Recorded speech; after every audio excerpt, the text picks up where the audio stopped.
Welcome r/Prorevenge. Mess with my kids. That's gonna cost you a pretty penny and get you in trouble with the law. So, I've got an acquaintance, Richard, who has always been of the I know better than you school of thought. What makes it worse is that he literally received his PhD in physics from one of my country's top universities about 6 months ago, so he's not a dummy. The problem is that he thinks that because he's a physics genius, that means he knows better than everyone about everything. Just an example, my kids are in Montessori schools. This is a decision my wife and I reached together, and we are very happy with it. When he heard, he went on a 30-minute rant/lecture about how we are throwing our money away, and Montessori is nonsense. When I told him that I had read, and even professionally translated studies proving the opposite, and gave him some real-world examples, Bill Gates, Mark Zuckerberg, Sergey Brin, Jeff Bezos, Larry Page, etc., he still would not admit he might not be 100% correct. Not the subject of this revenge, but so you understand the person we are dealing with. Another thing that's important to note is that Richard does not have Asperger's or anything similar. We joke about this all the time, and he's been tested from here until next week. He's just a really smart, socially oblivious, pain in the ass. Given all of the above, I try to limit my time with him, but unfortunately, that isn't always possible, and last week we were both at the same group party for a friend, Jack, who was visiting back home from overseas. I've known Jack since grade school, so we brought our families, and made it more than just a long time, no see type of thing. At some point later on in the afternoon my eldest, awesome, 10Y/O, came to me really sad, and said she wanted to go home. When I asked her why, she said that Richard had just spent 15 minutes telling her that she shouldn't eat hot dogs because they are unhealthy, and he explained what went into hot dogs and what they are made out of. Awesome is not a vegetarian, knows that the beef and chicken she eats used to be live animals, and has never professed interest in vegetarianism. At the same time, when a kid is eating a hot dog, they don't care or want to know what's inside. We spoke a bit, I calmed her down, and I told her to ignore Richard and go play with her siblings and her friends. Being a kid, she was thankfully easily distracted by something else and moved on. I didn't want to make a fuss with Jack or with Richard, so I just let it be. This turned out to be a mistake. About 30 minutes later I heard Awesome scream and begin crying. I ran over to her. Richard had come up to her and knocked her hot dog out of her hand, saying she shouldn't eat that garbage. I handed Awesome over to my wife for damage control, and I took Richard aside and told him that A, you don't ever talk to a man's kids without permission, B, you don't ever teach a man's kids without permission, and C, you sure as shit don't ever touch a man's kids without permission. He doesn't have kids, so I still wanted to give him the benefit of the doubt. This turned out to be a mistake. Instead of doing the mature thing and moving on, he decided to double down on the hot dog issue. This was the hill he was going to die on. My kids shouldn't be eating hot dogs. Keeping Jack in mind, I disengaged and told him to stay the fuck away from my family. For the rest of the RV I kept my eye on him, and he didn't come near them.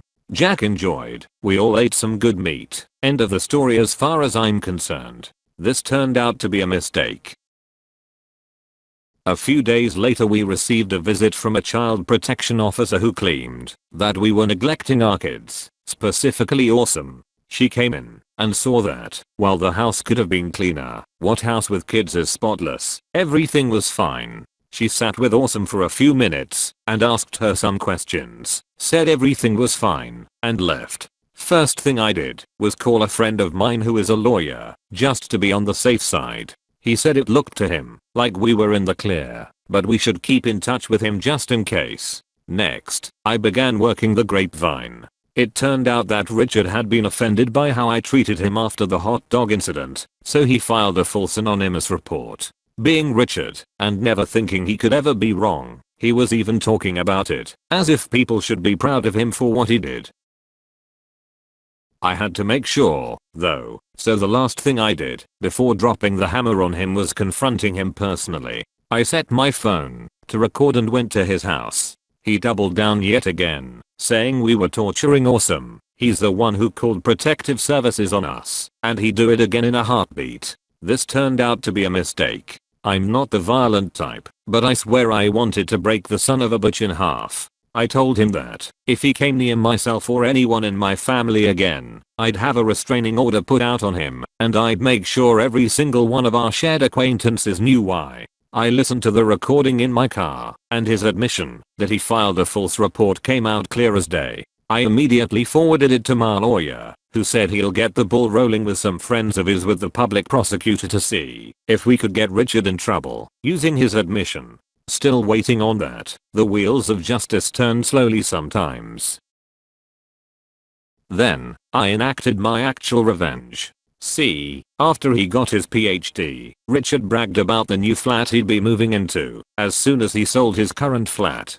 To that end, he renovated most of his current flat, including putting in lots of new and expensive features that required lots of electrical work. He did the same on his new flat. He did most of the electrical work himself, which is a big no-no unless you're licensed. I called in an inspector on both of his flats, who asked to see certification on who did the electrical work. Obviously, there was no certification. It wouldn't surprise me if, Richard being Richard, he began arguing with the inspector that his work was good enough and he didn't need to pay someone else to do it for him.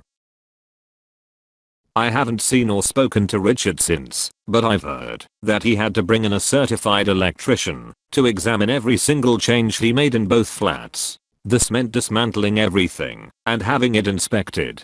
Turns out the buyers of his old flat weren't happy with the delay in receiving the keys and were even unhappier when they learned why there was a delay.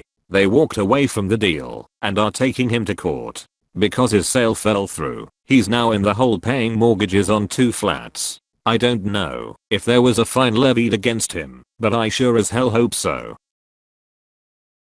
People like Dick never learn anything. How can they when they know it all already? Seriously, one of my ex-roommates was like this. Very smart, and he knew he was very smart, which means everyone else is dumb. And you can't learn anything from dumb people, naturally, /s from me, but to them, it's an obvious truth. So if someone else says something he disagrees with, he just disregards it, because it was said by a dummy. Intensely frustrating to deal with someone like that. It's one reason, of many, that he's an ex-roommate.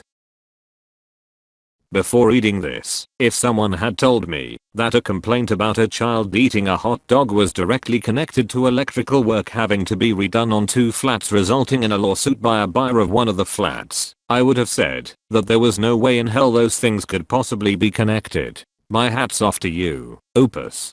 I think the real revenge will be when he's prosecuted for filing a false report to Child Protective Services. When that happens, think of the fun you'll have sharing it on social media. I know someone like Richard. He's the kind of guy that is fine, so long as you don't do anything to upset him. He's smart, interesting, and usually knows what he's talking about. For instance, what's in a hot dog? That's the kind of thing Richards know about. General bullshit, which is why, around beers, they can be entertaining. But I'm very surprised this particular Richard in the op hasn't been diagnosed with some kind of social mental illness. All the symptoms line up with what used to be called Asperger's, and certainly there seems to be a lack of empathy here. TL, doctor, hanging out with your favorite Richard around beers is one thing, but keep them away from your kids, or anything of value, really. My dad is an engineer, and has the same attitude. I had him argue with me about an article a friend wrote, which I actually helped with the research on, claiming it said one thing when it didn't. I got the bloody author of the article he was using as a basis for his stance, and he argued with him about his own article and how he was wrong, even though he had access to all the source material and my dad only had his opinion and what he read. Same with electrical, building, all that jazz. And he does a horrible job, then refuses to admit any fault.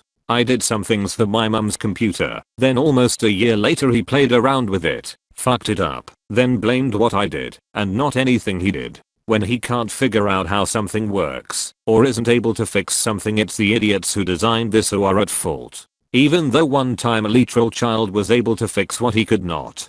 So I think I know exactly the sort of person Richard is, and how he would claim it's absurd his electrical work wasn't accepted as being as good as the electricians. It will probably be the topic of his rants for a good while, about how someone as qualified as him should be allowed to do that. How the inspectors had no right to inspect. First of all, you're a better man than me for being able to keep your composure in that situation. Now, I don't have kids, but if I did, and some douche actually slapped a hot dog out of their hands, after lecturing them about why they shouldn't eat hot dogs, I'd probably end up in handcuffs, hahaha. So I have a ton of respect for how you handled that situation maturely. And just a side note, I had never heard of Montessori before this post. So I looked it up, and I have to say, I tend to be more of a traditionalist, conservative type, but thinking back to my experiences growing up in the US public education system, I can't help but think about where I could be today if I wasn't constantly scolded for not immediately falling in line and repeating back information without question or explanation. The little I've read on that system of education seems like it makes a ton of sense for allowing people to reach their full potential, especially since there isn't a cookie-cutter solution for everyone. Some people really enjoy math and logic and have little creativity. Some people can't balance a checkbook to save their lives, but can take apart a car's engine and put it back together with their eyes closed. Why punish people for being different? Let them thrive and be the best they can. Obviously there has to be standards for being able to function in society, and everyone's gotta struggle in some aspect of that, but it's all about balance. You guys sound like great parents and your kids are lucky to have you looking out for them. Keep it up, dude. I know a girl just like this to a degree. All the book smarts in the world, but no social skills whatsoever. No sense of maybe I shouldn't do this exists in her brain.